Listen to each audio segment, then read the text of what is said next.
दूसरा,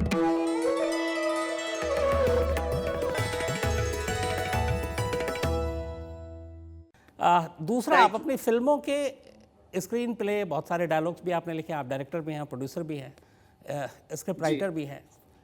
अभी हाल में ये दोनों सवाल को असल में मैं एक साथ ही मिलाना चाहता हूँ, क्योंकि ख्याल आया आप ही की एक फिल्म से, और पता नहीं क्यों कुछ वक्त पहले मेरे जहन में आया था। अभी देश में कोरोना है, इस कोरोना को लेके भी बीच में कुछ ऐसी चीज़ें हुई जिसको अलग अलग रिलीजन से भी जोड़ने की कोशिश कर दी गई, कुछ ऐसे इंसिडेंट हुए। बहुत ही जी। बेहतरीन उस पर आपके एक फिल्म का डायलॉग था, बल्कि आपकी, मेरी जो फेवरेट फिल्म है आपकी बनाई हुई अब तक, अ वेडनेसडे, जी। कि उसने मुझे अपना नाम बताया था, लेकिन मैं ये नाम किसी को नहीं बता सकता, क्योंकि इंसान नाम में जी। मजहब ढूंढ लेता है। जी। वही चीज़ें बीच में हो रही थी। तो ऐसी चीज़ें, ऐसी लाइनें भी आप जाहिर सी बात है समाज से ही उठाते होंगे, जो हमारे आसपास चीज़ें हो रही हैं। बिल्कुल। और ये अभी उठा नहीं, ये तो मतलब हमारे बीच से गया ही नहीं कभी।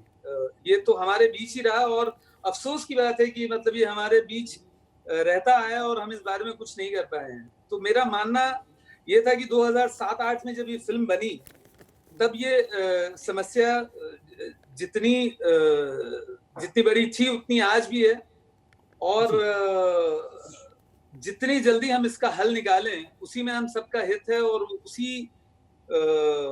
उसी हल में जो है इस देश की उन्नति और प्रगति का सवाल है।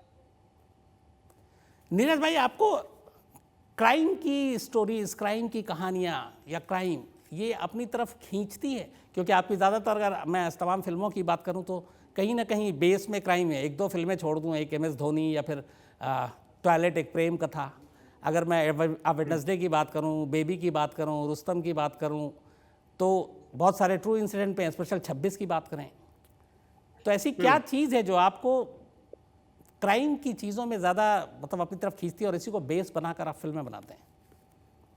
क्राइम नहीं, अगर आप और जरा गौर से देखेंगे तो it is about very tenacious people. ढीठ लोग जिसको हम कहते हैं ना, उनकी कहानियां हैं ये they are about very tenacious people, जो प्रोटैगनिस्ट हैं इन कहानियों के। बड़े कॉमन लोग हैं ये, हमारे आपके बीच के लोग हैं। और जब ये सवाल करना शुरू करते हैं, और जब ये किसी चीज के पीछे पड़ते हैं, चाहे वो वेडनेसडे हो, चाहे स्पेशल ऑप्स हो, कहानियां शुरू तो इनसे होती हैं। अब वो जिस टॉपिक को हैंडल कर रहे होते हैं, that is what the content becomes about, but essentially it is about these characters. मेरे ख्याल से जितनी भी कहानियां, चाहे बेबी हो, चाहे स्पेशल 26 हो, चाहे वेडनेसडे हो, या स्पेशल ऑप्स हो, इन कहानी में अगर कुछ कॉमन है तो ये है कि इनकी the protagonist of these stories is a very tenacious person, जो हर कीमत पे जो है वो अपने लक्ष्य को जो है प्राप्त करना चाहता है।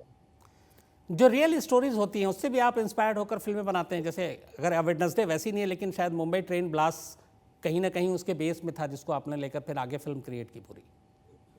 जी, 2006 train blast July, I remember. मतलब यहाँ बॉम्बे में हम सब जो हैं, वी वर शॉक्ड कि ऐसा कुछ यहाँ बॉम्बे में हुआ है, and we were completely paralysed, numb, with the shock that was there in the air. और वो कलेक्टिव गुस्सा कह लें आप, या कलेक्टिव एंग्स्ट कह लें, Wednesday the script was a result of that. और सारी कहानियां जो हैं, मतलब कहीं ना कहीं न्यूज़पेपर आर्टिकल से, न्यूज से, they are born out of that.